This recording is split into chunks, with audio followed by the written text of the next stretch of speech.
la grabación. ¿Sí? Ya. No, pero si está ahí. Si te llamé, dije Restrepo un par de veces. No, una vez. Estoy abriendo OneNote. Ya. Chucu, chucu, chucu, chucu, chucu, chucu. ¿Se ve? ¿Se ve bien o no? Chicos. Ya. Primero, antes de comenzar la clase, quería plasmar un poco aquí lo de...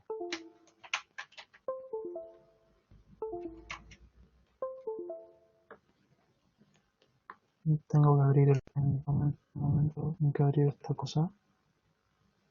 Ahí se abrió. Área de trabajo, la pantalla 1, excelente. Ahora sí, para plasmar un poco lo que estábamos hablando, existen dos conceptos. Un concepto se llama eficacia y otro concepto se llama eficiencia. ¿Quién sabe la diferencia? ¿O quién sabe qué significan ambas cosas? No lo busquen en Google, necesito de lo que ustedes saben. Uno era el trabajo que se hacía, ¿ya? Ya, y cuando hablamos de rapidez, ¿qué estamos hablando? Porque decir rapidez es una forma un tanto es un tanto exacto. La eficacia corresponde a realizar algo, ese algo puede ser una acción, puede ser un propósito, una meta, cualquier cosa, de forma efectiva. En términos coloquiales, sin importar cuánto me demore. Es decir, sin importar el tiempo. La segunda es bastante similar a la primera, la palabra, ¿cierto? Y significa casi lo mismo. En el fondo es realizar algo de forma efectiva,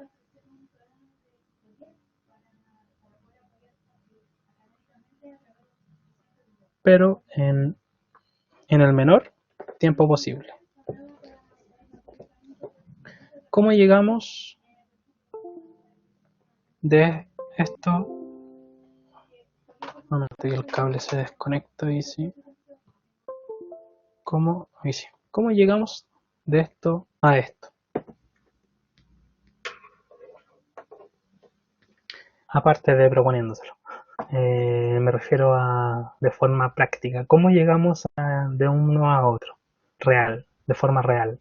Aló, necesito que interactúen conmigo, chicos, por audio, por texto, pero necesito que interactúen conmigo. En la clase no es todo cálculos. O sea, no solo tiene que ver con mi meta como alumno, sino que también tiene que ver con la electricidad, aunque ustedes no crean que no. Ya, ¿cómo piensan ustedes entonces que llegamos de esto a esto? Ya, al menos lo saben. ¿Alguien más? ¿Cómo podemos llegar de esto a esto? De esto a esto. Por un proceso que se llama lo que dijo Carimán. ¿Mm? El que me mató los monitos ayer todo el rato. ¿O era el otro Marcos? Ah, eras tú. Sí lo sabía. Ya. Entonces, lo que dijo Carimán, practicando varias veces. Ya. Entonces llegamos de la eficacia. No sé, ahí vamos a ver. Llegamos de la eficacia. No puedo hablar de eso. Estamos grabando la clase, ¿ya? Si quieren me pregunta por WhatsApp, no que después a veces yo subo esto a YouTube. Hablamos de la eficacia, ¿cierto? Hacia la eficiencia, a través de la práctica, ¿ya? Esta práctica se divide en dos aspectos. Uno se da en clases, es decir, es posible practicar un poco en clases, pero el otro aspecto se da en la casa. Independiente de las condiciones, independiente de, bueno, aunque ahora las clases también están en la casa, pero son dos aspectos distintos, ¿sí? El de la clase no suple al de la casa y el de la casa tampoco suple al de la clase. Si no se cumplen ambos, nunca vamos a poder llegar de la eficacia a la eficiencia. Entonces, inicialmente yo partí con ustedes muy fácilmente, como dijo su compañero en un momento, haciendo ejercicios muy sencillos, Y yo en clases les repetía constantemente los mismos conceptos porque yo sabía que a ustedes les cuesta practicar esto en sus tiempos libres, porque eso de en la casa se da en sus tiempos libres, esto entre comillas, en sus tiempos libres. ¿Ya? Por qué se dice, por qué decimos esto? Porque en el fondo yo no puedo, me deja activar el borrador, ahí sí. Yo no puedo pretender que con la clase estoy listo. Y este no es un error que solo cometen ustedes. Y cuando digo ustedes me refiero a quien se sienta identificado, no solo estoy generalizando. No es un error que cometan ustedes o sus compañeros o muchos estudiantes, es un error que cometen casi todos. Y aquí ya no depende, ojo, no depende de si estamos en forma remota, online o estamos de forma presencial, no depende de eso. Si bien es cierto, eso puede afectar un poco o tal vez un poquito harto, pero no depende del formato, sino que depende de que ambas partes se cumplan. Si ambas partes no se cumplen, difícilmente yo voy a poder llegar de la eficacia a la eficiencia. Como les decía al principio, yo les recordaba, le hablaba de los conceptos constantemente, ¿cierto? Y hacíamos ejercicios súper sencillos, pero le dábamos. ¿Por qué? Porque todavía no tenían internalizada la ley de Ohm, tenían que estarla viendo, muchos tenían problemas de matemática, tenían que ver cómo era que se pasaba en un momento le enseñé la ley de las pasas, etcétera. Y en la primera prueba fui súper considerado en el aspecto del tiempo que les di para realizar la prueba. ¿Ok? Se le dieron 24 horas, de hecho, ¿cierto? Pero obviamente ese tiempo tiene que irse acotando a través del periodo académico. En clases, de hecho, si fueran clases presenciales, esto no existiría prácticamente, a menos que fuera un encargo. Esto no existiría, pero originalmente fueron 24 horas para realizar la evaluación, ¿cierto? Una evaluación que era fácilmente realizable en media hora a una hora. La segunda que hicimos ya tuvieron prácticamente de 6 a 8 horas, sin considerar los que dieron la de las 8 de la tarde, pero eso es por casos excepcionales que no tienen que ver con la clase. Ya tuvieron prácticamente ese tiempo, aunque tenían clases, tenían otras cosas que hacer, pero al final se extendió el plazo y sumando y restando, eso fue en el fondo el tiempo que tuvieron. Hasta incluso algunos pudieron corregir. Este tiempo está siendo considerado de mi parte ya con al menos un delta debido a la situación en cómo se están desarrollando las clases. La meta es que por lo menos la siguiente evaluación se haga en las 2 horas que corresponden a la hora de la clase, ¿sí? Y vamos bajando el tiempo.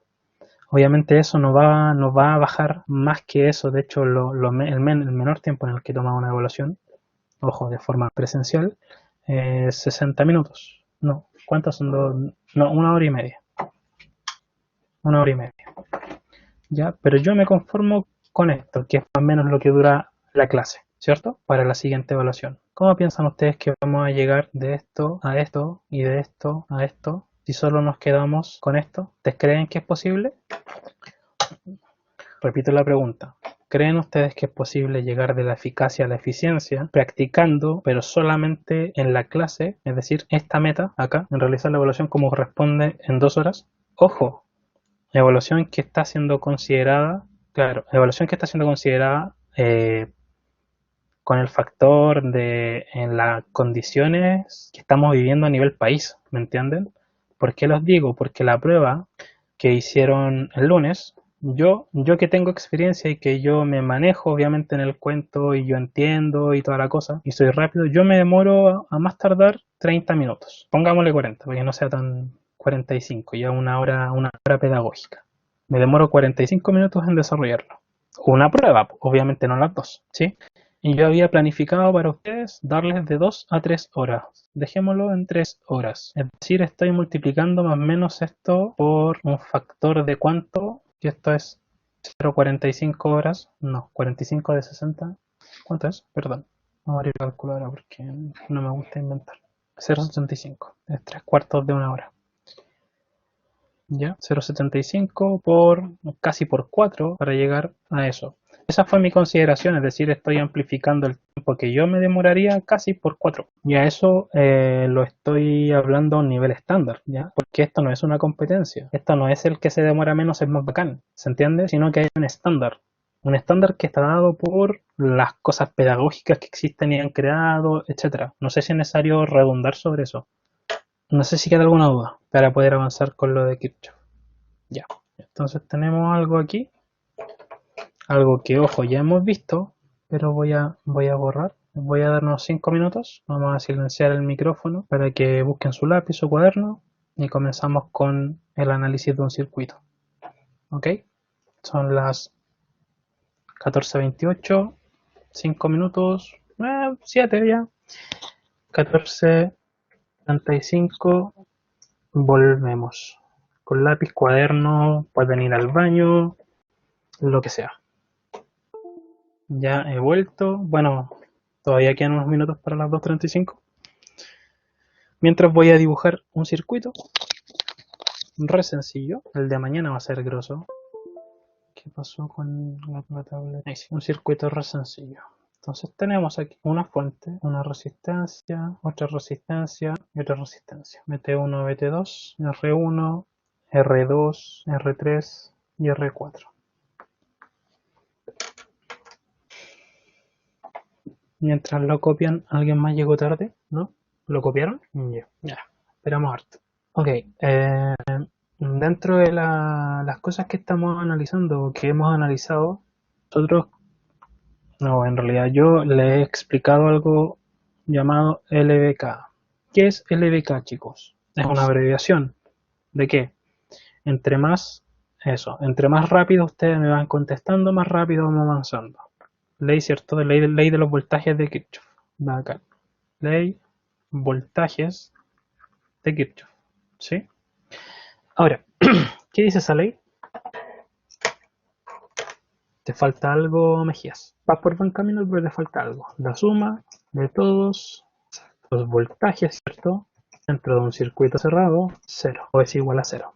De esto, de la ley de los voltajes de Kirchhoff, la segunda en realidad es la segunda ley, y la primera ley, la ley de las corrientes, se desprenden en el fondo los postulados que yo en algún momento les enseñé con respecto a que la corriente, el postulado con respecto a los series y con respecto a los paralelos. ¿Qué dicen los postulados con respecto a los series? Sí, pero la parte que se cumple siempre, que esa es la parte que me importa. Es lo primero que dijiste, ¿cierto? Entonces los series, la corriente es igual, ¿sí? ¿Es igual en quién? Ya, pues chicos, esto ustedes lo saben. Es igual a IT, no, eso depende. Estoy hablando del postulado. Algo que se cumplía siempre, nuevamente. ¿Qué decía el postulado de los series? La parte que se cumple siempre. No. En todo el circuito no. Corriente igual, sí. En todas las resistencias contreras estás más cerca de lo que tus compañeros me estaban indicando. Azúcar, sí, en las resistencias. Yo les dije inicialmente en las resistencias, pero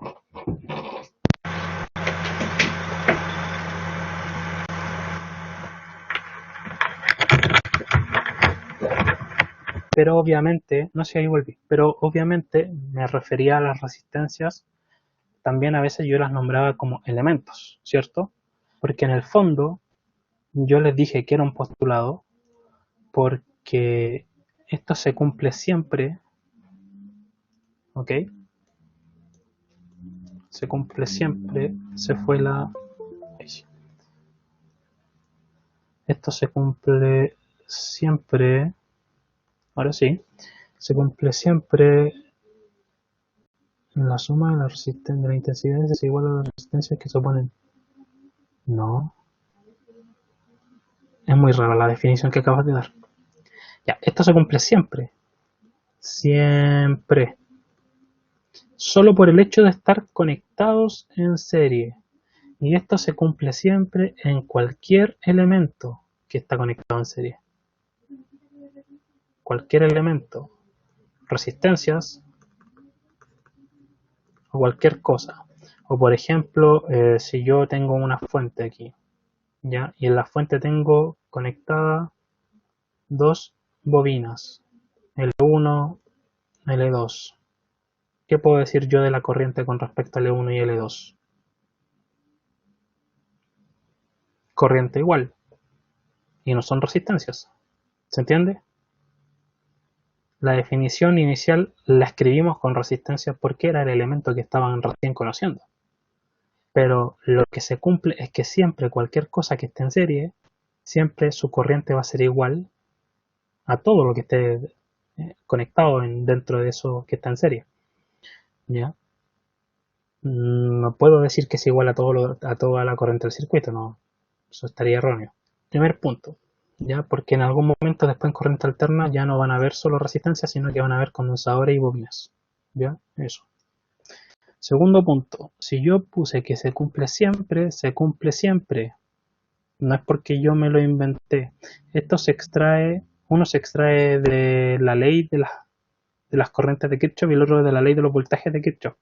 Y ambas cosas em, yo los definí como postulados, aunque en internet ni en los libros sale de esa forma, solo porque se extraen de acá, de esto. Si ustedes analizan la frase, el nombre o lo que sea, ¿qué dice? Dice teorema, dice teoría, dice hipótesis,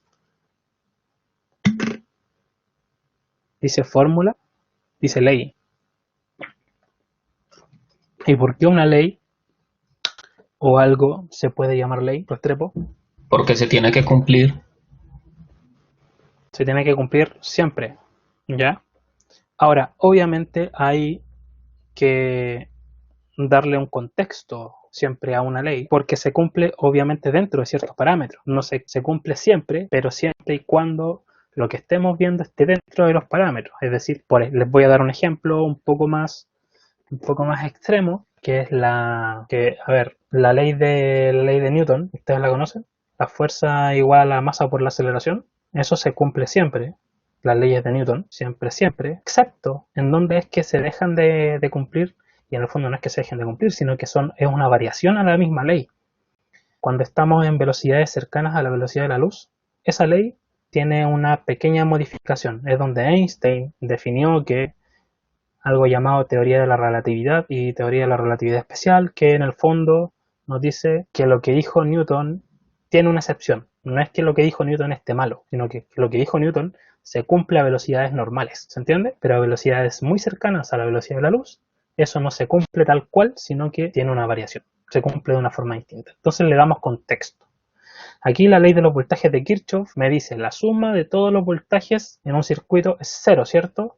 Pero importante, en un circuito cerrado. Abajo, el postulado que yo les dije no es una ley, pero se extrae en realidad de las leyes de Kirchhoff. Y como se extrae de las leyes de Kirchhoff, ya se concluye de ahí, es que por el hecho de estar conectados en serie, dos elementos, sean lo que sean, tienen la misma corriente. Sean resistencias, sean condensadores, sean bobinas, sean, no sé, dos gatos, tienen la misma corriente.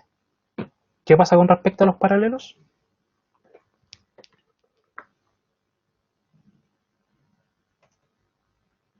Dije con respecto a los paralelos, que el postulado de que hace referencia a los paralelos, el voltaje es igual. Es que cuando se desconecta, como que el lápiz se va hacia la otra pantalla. Tienen que dejarlo abierto, parece la cuestión. Ya, sí, la corriente cambia, varía toda la cosa, pero lo importante es que en los paralelos, voltaje igual, ¿en quién? En todos los elementos conectados en paralelo, ¿ya? Y esto se cumple siempre, siempre, ¿ya? Como para terminar un poquito esto de los serios y los paralelos, que tiene relación y tiene una consecuencia directa de las leyes de Kirchhoff. Es por eso que lo estoy mencionando. No es porque le esté haciendo ni un repaso ni todo. Eso lo vamos a ver la próxima semana, el tema del repaso, de lo que, de lo que a ustedes les competa o lo que quieran ver. ¿Ya? Me van a tener que decir eso sí los temas. Pues no se puede hacer un repaso de todo en 2 horas.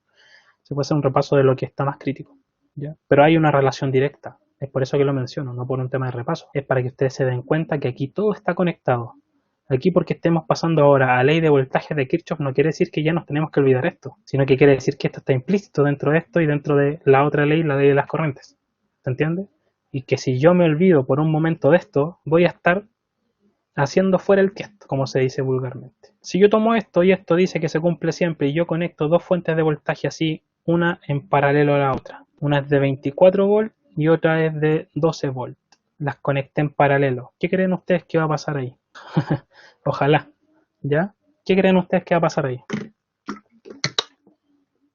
En mi circuito aquí no hay resistencias, o le dibujé resistencia yo. No hay resistencia, ¿cierto? Si yo pongo aquí un voltímetro, teóricamente pueden pasar dos cosas. O explota, como dijo su compañero, cortocircuito, o teóricamente van a tratar de equilibrarse ambas fuentes, cosa de tener la mitad aquí y la mitad acá. Es decir, como sumarla y dividirlas por 2, en ese caso sería 36, para tener 18 volt aquí y 18 volt acá. ¿Sí? Y tendrían ambas el mismo voltaje. Ambas 18 volts. Les pregunto yo, ¿por qué teóricamente podríamos pensar que esto puede suceder? ¿O hay una lógica detrás de esto? ¿Aló? ¿Aló? Pero una lógica que viene ¿de dónde? ¿De acá o no? Porque ya sabemos cómo están conectadas esas dos fuentes entre sí.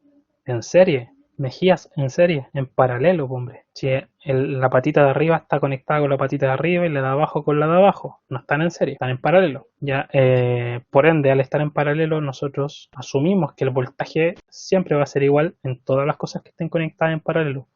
Entonces, si esta vale 24 y esta vale 12, uno podría pensar que el voltaje como que se va a equilibrar, ¿cierto? Y acá van a haber 18 volts y acá van a haber 18 volts. La verdad de la vida es que eso es solo teóricamente, porque si ustedes hacen la prueba, probablemente esas fuentes van a explotar o va a haber un cortocircuito más o menos importante. ¿Por qué? Porque es posible que una batería le dé voltaje a otra batería de distinto voltaje. Una resistencia, ojo, podría equilibrar su voltaje con otra resistencia, ¿cierto? Podría, ¿o no? Porque el voltaje producido en la resistencia, ¿de qué depende? Depende del valor de la resistencia, ¿cierto? Y además depende de quién. Cuando dibujamos esa rayita, ¿a qué nos referimos? A la corriente que circule por esa resistencia. En estos casos es más probable o es posible que no haya cortocircuito y los voltajes se equilibren, ¿se entiende? Pero en este caso, la potencialidad de las fuentes ya está dada. Por ende, si las conecto sin resistencia, no se van a equilibrar, van a explotar.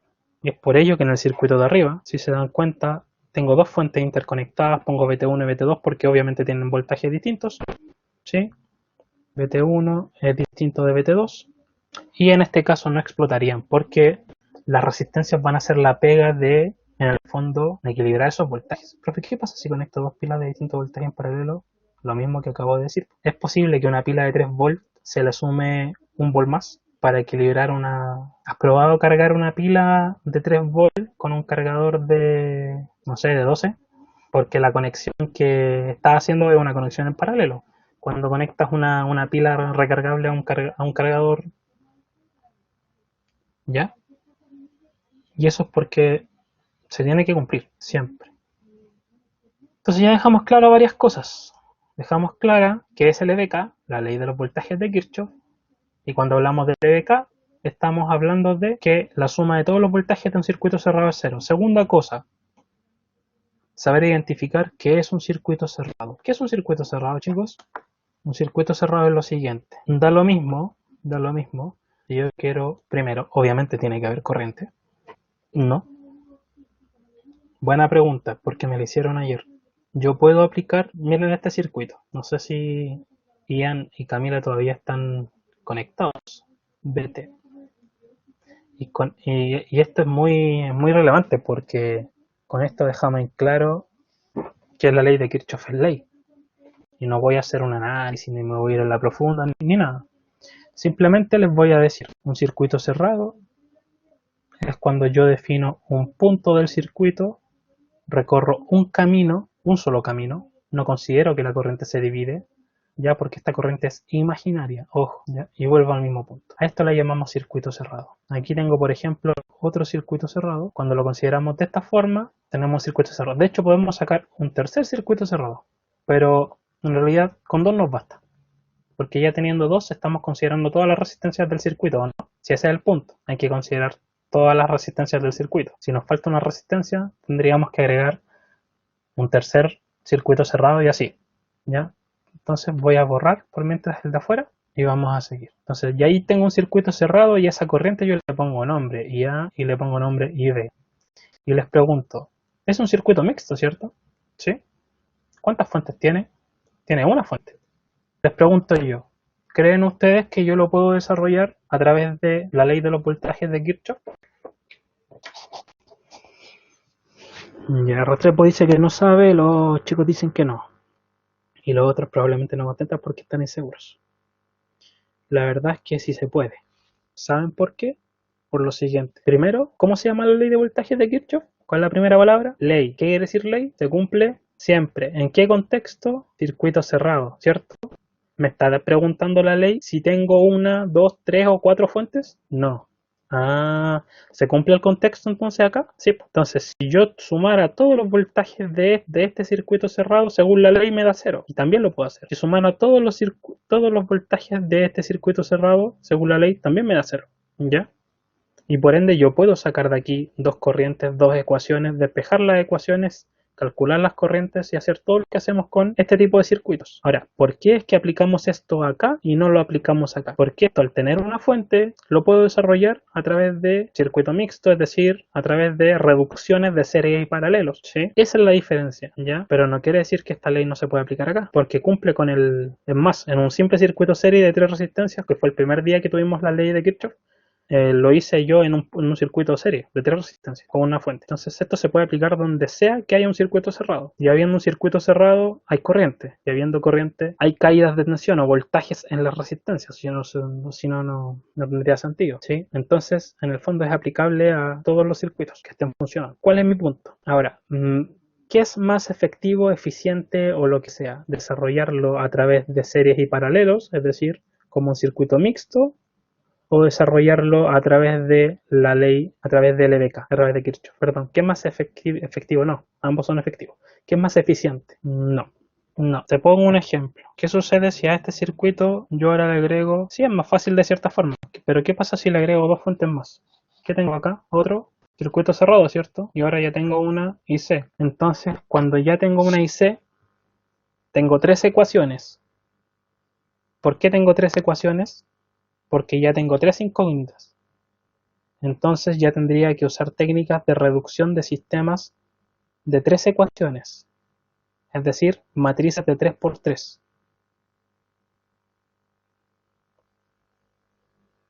Siendo que si yo reduzco esas dos resistencias en serie y después el paralelo y después el serie y el paralelo, es una eficiencia mucho mayor. No necesito una matemática muy compleja. ¿Ya? Entonces la conclusión es que va a depender del circuito, ¿ya? Un poco también de los gustos y la perspectiva y la matemática que ustedes manejen, pero va a depender del circuito, ¿ok? En cambio este también es reducible a través de circuitos mixtos, pero es un teorema que hay que ocupar. El problema es que el teorema implica hacer dos veces el circuito, o mejor dicho, una vez por cada fuente que tenga conectada. Definir sentido de las corrientes y luego sumar o restar los sentidos según cómo haya quedado los resultados de ambos circuitos como temporales. En algún momento probablemente lo vamos a ver, así como cultura general. Entonces resolver el circuito de arriba por circuito mixto a veces es posible, ojo, y a veces no. En este caso sí podría hacerlo, pero es ineficiente, me demoraría mucho. Vamos a borrarlo de abajo. ¿Qué otra cosa podemos extraer de arriba? ¿Ya? Entonces tenemos ley de los voltajes de Kirchhoff, contexto, circuito cerrado. La suma de todos los voltajes es cero. Ya tenemos claro que las ecuaciones tenemos que igualarlas a cero cuando las desarrollamos. Tercer aspecto a considerar. Les voy a dibujar un par de corrientes, IA e IB. Ustedes saben cuál es el procedimiento, son 7 pasos, ¿cierto? Es como los 7 pasos para poder dejar algún vicio. En fin, tenemos los 7. Yo no lo inventé, es un procedimiento lógico nomás. Ya tenemos los 7 pasos, que uno es definir las corrientes, luego definir polaridades en las corrientes, ¿cierto? Según el sentido de las corrientes. ¿Cómo quedarían las polaridades? Más menos, más menos, más menos, ¿cierto? Y esta quedaría más menos porque va en sentido horario o antihorario. Más menos. ¿sí? Sentido horario, ambas. Nosotros primero, ¿qué hacemos? Definimos las corrientes, ¿cierto? Analizamos el circuito, obtenemos ecuaciones, obtenemos las ecuaciones. Luego de todo ese procedimiento para obtener las ecuaciones, ¿qué hacemos? Aplicamos matemáticas, ¿cierto? Y despejamos las corrientes, ¿o no? Y con respecto a esto da lo mismo yo tenga una malla, y recuerden que es malla, malla es un circuito cerrado, a eso le decimos malla. Da lo mismo, tenga una malla, dos mallas, tres mallas, este procedimiento es siempre igual. ¿En dónde cambia cuando tengo más mallas? En esto. En que la matemática para despejar las corrientes es un poco más compleja. Es decir, hay que usar otros métodos. Cuando tengo tres mallas, ya cuando tengo cuatro mallas, se vuelve un poco denso, pero, pero se puede, no es imposible, ¿ya? ¿Y cuál es el tercer paso? Una vez que ya tenemos las corrientes. ¿Cuál era el tercer paso, chicos? Era asignar. No estoy hablando de los pasos del 1 al 7. Estoy hablando de los pasos a nivel general. Los pasos del 1 al 7 están descritos acá en estos tres pasos, ¿sí? Es como un resumen de los 7 pasos. Primero hacemos todo para obtener las ecuaciones, luego aplicamos matemática y despejamos las corrientes, ¿cierto? Y luego, ¿qué hacemos? Asignamos o definimos, se define, perdón, qué corriente pasa por las resistencias. Sí, tema con las polaridades. Para allá voy. Eso en el fondo, a nivel general. Suponiendo que esté todo bueno, suponiendo varias cosas que vamos a comentar aquí. Quiero borrar esto porque me molesta. Ahí dejémoslo ahí. Ya entendieron que la matemática es un poco más compleja con más mallas. Ya. Suponiendo varias cosas, si todo sale bien, eso es lo que hacemos, ¿sí? Y decimos, lo que pasa es que estoy haciendo esto porque muchas veces entre llegar a esto y de esto a esto, como esto les cuesta y a veces esto también les cuesta, se pierden el último paso, no logran captar qué es lo que hay que hacer después que obtenemos las corrientes, ¿me entienden?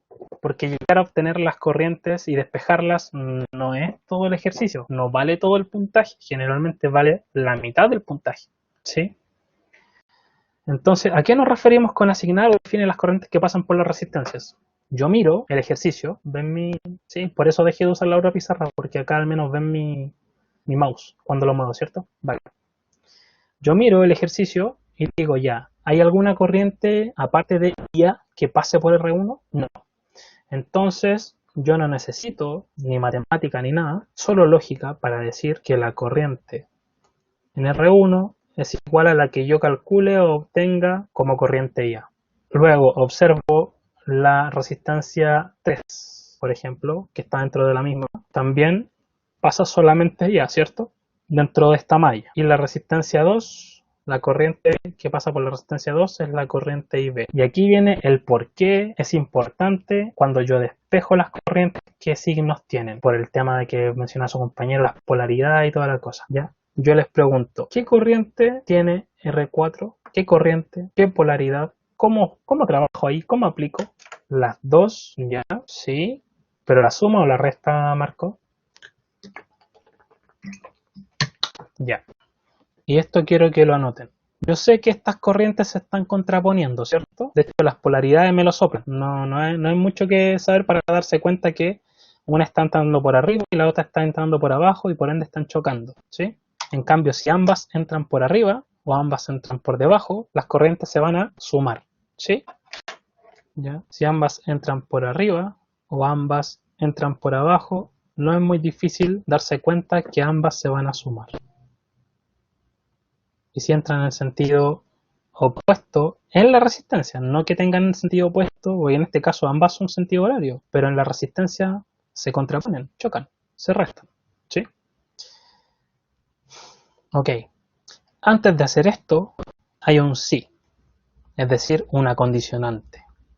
Si y A e y B en el paso 2, es decir, ahí me dieron valores positivos, ¿qué sucede? Yo puedo operar, o lo que digo en el fondo, se mantienen las direcciones propuestas, por ende las polaridades también. Cuando hablo de dirección, ¿dirección de qué me estoy hablando? ¿O es necesario que le escriba se mantienen las direcciones de las corrientes? Se entiende. Y debería entenderse porque aquí lo único que fluye es la corriente. Las resistencias no se mueven, el voltaje tampoco. De hecho, cuando hablamos de voltaje, estamos hablando de distribución o caída de tensión en cada elemento. ¿Sí? Ya. En cambio, aún si no, y ahí podemos tener varios ejemplos, pero vamos a tomar uno solo. ¿Ya? Si no, quiere decir que IA o IB dio un valor negativo, ¿cierto? ¿Cómo procedemos en este caso? Se cambia a positivo, es decir, si por ejemplo fue IB quien me dio negativo, cambio la corriente a positivo porque no puedo tener corrientes negativas. A positivos, me creo A plus. ¿Ya? Se cambia a positivo y, como dijo su compañero, dale con agregarle la S. Como dijo su compañero, se invierte la dirección de la corriente antes negativa. Y entonces, como ejemplo, vamos a suponer que tengo IA positivo e IB medio negativo. ¿Sí? Esos fueron los valores que obtuve al momento de despejar en el paso 2. Ojo, paso 2. Ahora, todo esto interfiere con IR1, IR3 e IR2. ¿Es relevante todo esto que hablamos acá? No, porque no va a cambiar en nada si fluye para allá o fluye para el otro lado, porque por IR1, perdón, sigue pasando ya. Da lo mismo en qué sentido pase, sigue pasando ya. Solamente nos importa para la rama del medio, o la resistencia del medio, digo rama porque puede haber más de una resistencia, nos importa esto, ¿sí? Ya, entonces se cambia la dirección o se invierte la dirección. Y B, en este caso tenía sentido horario. Entonces, ¿qué hay que hacer? Darle sentido anti-horario. Es decir, voy a ver si puedo copiar este circuito. ¿Ya? Y ahí sí, tengo que borrar aquí la polaridad, darle ahí sí, la polaridad e invertirla. Y va en sentido horario, ahora va en sentido antihorario. Más, menos, más, menos. ¿A la fuente le puedo dar polaridad? No. ¿Y ahora qué pasa? IR4 es producto de la suma o de la resta de las corrientes. ¿Ya? Entonces IR4 es producto de IA más IB. Pero si ambas hubieran quedado positivas, según mi ejemplo, mi caso, arriba, habría sido una IR4 IA menos IB, valor absoluto para poder dejar el valor de forma positiva. ¿Y qué polaridad finalmente obtiene R4? ¿Más menos o menos más? Porque ahí hice tres preguntas, de hecho. Hice varias preguntas. Una era qué pasaba con la corriente en R4 y segundo, qué polaridad tenía la corriente más menos. Es decir, tú dices más menos, menos más. Ya. La verdad es que no lo sabemos, ni yo lo sé todavía. ¿Y saben por qué? No, es que finalmente una vez haciendo la resta, la resistencia obtiene una polaridad final, es decir, resta o suma obtiene una polaridad final, que puede ser más menos o menos más. Pero ¿por qué no puedo saberlo? Porque si es una resta, una de las dos siempre es más grande, a menos que sean exactamente iguales, lo cual daría cero, ¿sí? Pero casi nunca son iguales, entonces pasa que ¿con qué polaridad se queda? ¿Con la de la corriente más pequeña o la corriente más grande? La más grande. ¿Y puedo saberlo sin tener el valor de las corrientes?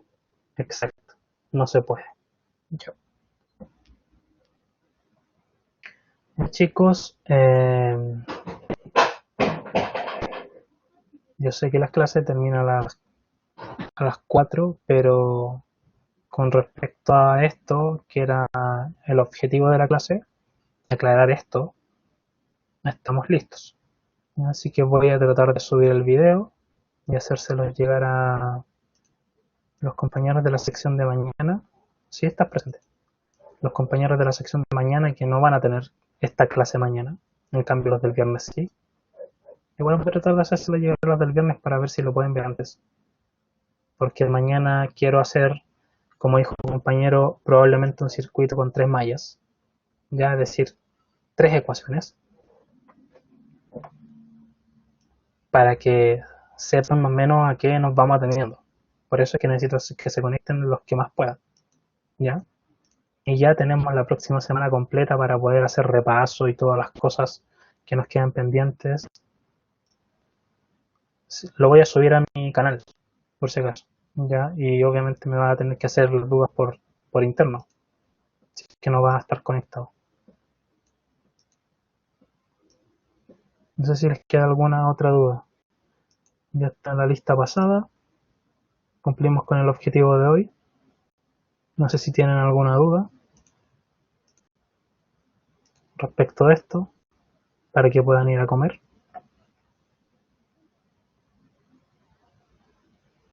Sí, no sé si les llegó una invitación. Debería haberles llegado una invitación.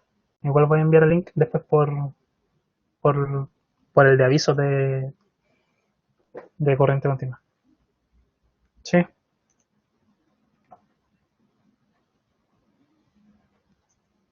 ya voy a dejar de grabar entonces.